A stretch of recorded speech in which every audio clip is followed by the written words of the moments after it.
Okay. Well, what it is, for example, have you ever heard of NAFA? I think I have. It stands for the National Association for the Advancement of Fat Acceptance. And basically what it is that we deserve to be treated like everybody else does. Sure. Whether we're traveling or on a bus or on an airplane, job discrimination, bullying. I think one of the biggest problems that we have right now is we are being bullied against. And who wants to be, the victim of being bullied? Our campaign here is for End Bullying Now. It's for any kind of bullying. It's not just if you're heavy set. It's children bullying children, what we can do about it, how we can stop it. There's children and adults that are committing suicide from people being so mean to them. They just can't take it. I know it. And I want to take one of each of these absolutely. While I'm sitting here, I'll just make a file. Yeah, go ahead and do that. This is for talking to your doctor if you're a heavier person. It helps you talk to your doctor so they don't just treat you like a number. Travel tips on how to get around, how to deal with therapists, and there's the bullying campaigns for children, how to help your children. I'm interested in all this. I'm from Georgia. I'm actually just visiting here, but I am with a group. It's basically our mission is to foster relationships among people of very, very different backgrounds. Religion, age, weight, whatever. All the many things one could be. And so that's, I'm kind of doing research anyway. Well, this is mostly towards size acceptance, but it's also toward bullying. So we don't want our children to grow up, number one, to be bullies, or number two, to be bullied. Certain things that you can do is stand up for yourself to a certain point, and then the people around us need to stand up if they see bullying happen and not say anything. It's not acceptable to watch somebody else being bullied. It can be as simple as, excuse me, what you're saying is not appropriate. Yeah. It's not okay, and you need to stop that right now, and you need to leave. Usually if they're told by somebody else, it has a bigger impact on the person. Because they're embarrassed now because somebody else has told them, and not just that person they're bullying is, it's not okay. It's not okay to be mean to somebody.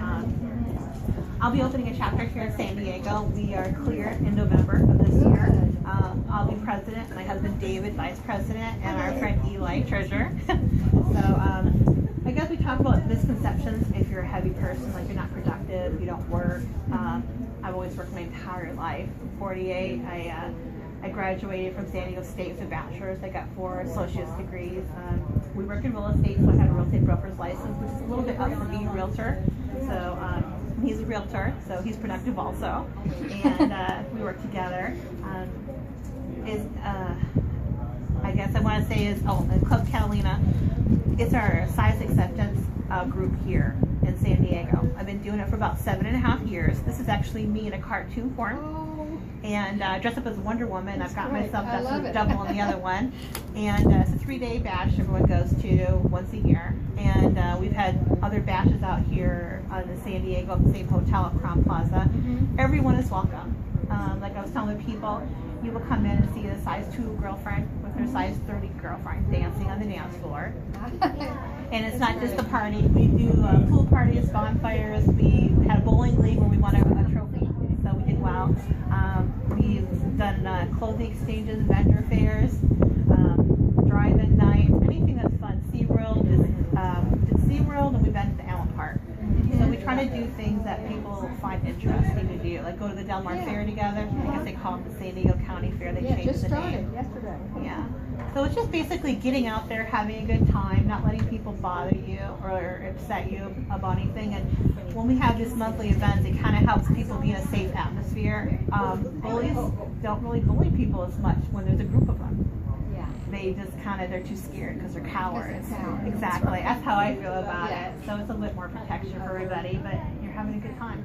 How long have you all been together? We've been together about 3 years now. 3.5 almost, huh? 3.5 years. And how did you first get there? You know what? He said hi to me on Facebook. I had commented something, and I didn't even know he was one of my friends because I let people on that just want to come to the club. So he commented something on one of my posts, and he inboxed me or inboxed him. I'm not even sure anymore. It's been so long. I inboxed you first.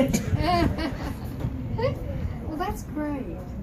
Now you said you're from Georgia? Georgia, yeah, the We're closing escrow on a house out there right now. You're kidding me. Rossville, yeah. You know where Rossville's at? It's right there on the border of Tennessee and Georgia. Oh, It's gonna be our vacation retirement home, and then we'll That's have our house out great. here. well, we are exactly halfway between Jacksonville, Florida, and Savannah, Georgia. Okay. On an island off the coast. There's a causeway that goes from St. Simon's, which is my house, to Brunswick, Georgia. Okay. Let's see.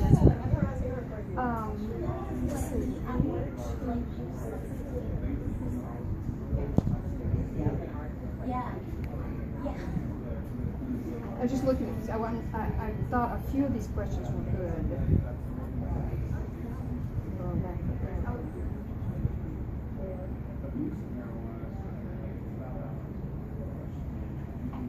I've already answered some of them. Okay, what are some everyday obstacles you faced? Well, besides the bullying, which I don't really worry about very much, because I figure, you know, it's people I don't know, people that don't care about me anyway, so let it kind of roll off me for the most part. For being heavy set, I don't have diabetes, high blood pressure, anything like that. I take no medication, but my knees are kind of ruined, so I need to get my knees changed out. So being the weight that I am, I don't run. Obviously, I walk slower than some other people do. If I am on a plane, I ask for a seatbelt extender. Typically, when we go on the plane, although I can fit in the seat, they typically will give us 3 seats. That way, it's more comfortable, and no one's going to complain that I'm touching them, because that happens too. You get the whole "I'm not touching her," you know, something might rub off, but. Yeah, just little things like that. And the bathrooms in the plane are very narrow. Aren't they? They're super They're narrow. very narrow. They're hard enough for me to get in. So a flight out there, I don't drink before like an hour or 2 Yeah. before I go on, and then as soon as I get off, I go to the bathroom. Right. So I just tell myself, don't drink a whole bunch of stuff, and I'm fine. I don't drink on the plane. I eat ice chips, ice cubes when I'm on there. But you know what? It's just what you got to do. Yeah. So. So do you all live in this general area? We do. We live like 3 miles outside San Diego County. It's called Temecula. Oh, I'm Temecula. We live 2 lights from the We're thinking about Pachanga. going up there for the day. Yeah, it's very nice wine country out there. So Yeah. and we do all kinds of stuff. We travel. We do everything that everybody else does. I might do a little slower sometimes, and he has to do it slower with me, but I get the job done. We do a lot of barbecuing. We try different recipes. We go to different restaurants. We travel back and forth to Georgia, Las Vegas to see family. I'm trying to think, what else have we done? Santa Barbara. Santa Barbara for my birthday. We took a trip out there. We went up to the Bay Area, saw a 49ers game. Wonderful. We do everything everybody else does. And sometimes the chairs are uncomfortable, but it is what it is. Well, have you been heavy on your life? I have. I've always been a chubby child or a chunky child after I was 5 years old, and then I've always been a larger person. I've gone between 300 and 454 depending on where I was at. I was very unhappy at 454. I liked it better at 350 or 300. I'd be okay if I was 250. It'd be a lot of work to be down there. A lot of work to be down there, but I would hope, like I told other people, that my friends would be okay with me if I lost 100 pounds. I've had other promoters who lost weight and they're normal size or hardly big at all, and they're like, why is she running a size acceptance group? She's too skinny. Or they tell people, oh, you shouldn't be here, you're too fat. That's not what it's about. It's not a fat acceptance group, it's size acceptance. So everyone's supposed to be able to come in here. I have seen and I've heard them say things like that. Oh, look at her, she's too skinny. She can go to a regular club.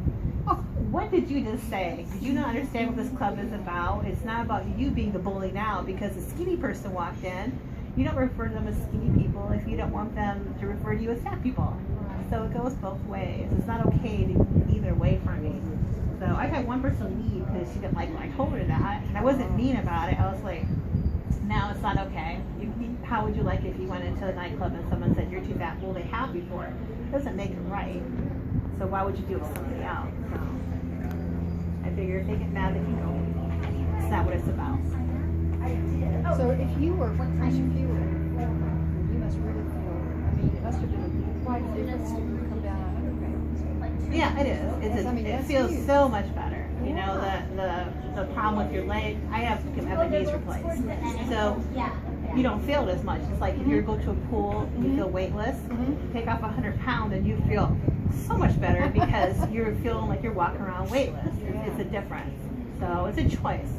So in the summertime, a lot of summers, especially when I was younger, my son wanted to go to the pool all the time. I would lose 60, 80 pounds in the summer because I was in the pool 3, 4, 5 hours a day with him. And you're swimming, you have to move around. Right. So once the summer's over, I'm down. So it's a good feeling to be down. You just have one child? I have one biological child, and I've had 6 foster children total. So between my brother, there was 4 teenage girls, and then I have a foster son. Everyone's grown. Everyone's out of the house. At one time, I had 6 children, and I was single, and I had them all in there. Oh my So word. Manage that. you had rules. Everyone had a certain day they did laundry. All the older children did their own laundry. Every night, someone cooked. 2 girls cooked together with me, supervising. One washed, one dried. Once a week, everyone got one room to deep clean, and everyone else picked their stuff up. Right. I know when my foster care person came in and she saw my stuff on the cabinet, she goes, "What's this?" I go, "It's just our daily routine. Who has to do what? Who works with who?" And I found that certain children work better together. So when those 2 didn't get along, separated them and put their child with them. You are organized. I know, for a fat person, right? Well, people always tell me I'm organized. I don't think I am compared to a lot of people. I write everything down, I make charts, I make That's sure good. everything's done, that way there's no misunderstanding. So at first the girls were like, no, they lived in a group homes. When you're in a group home, it's like you get served a tray, you don't sit down, you don't do dishes, you don't help prepare, you don't clean up.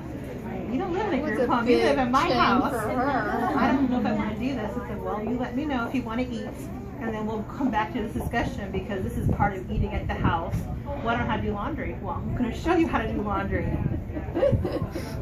Oh, And it's easy. All these things, I told them, what are you going to do? How are you going to have your own children in your own house? I'm not going to have children. They're just going to get taken away. Like I was to my parents. I'm like, that's not true. Okay, you can break that cycle. Number 1, and number 2, even if you don't have children, you still have to eat, clean, do your laundry, learn how to drive. And then oh wait, I can get a license. That's part of living at my house, is learning how to be an adult and leave and go on. Then they were okay with it. yeah, that's so logical. You just appeal to their best self. And I was younger when I had the 6 kids in my house. I think I was like 38. I told them, you have to realize, and you think you're 16 and 17, but I was there not that long ago. I know every trick you're trying to play. I get it. I can tell when you're lying, and I'm not telling you how I know. So, sorry, you can't do it. Well, okay, one thing I want to ask you about, how did you get connected with this particular event? They contacted the NAFA, that's national, Oh, okay. and they don't live around here. And since I'm the size acceptance for San Diego, they asked me if I had time to come down and be part of the human library. And I said, sure. Great. This is such a great concept. Take some form of it back. Let's see what we have. We have access here. Do we have anybody open at this time? Well, thank you. It was a pleasure meeting you. Good to Very nice.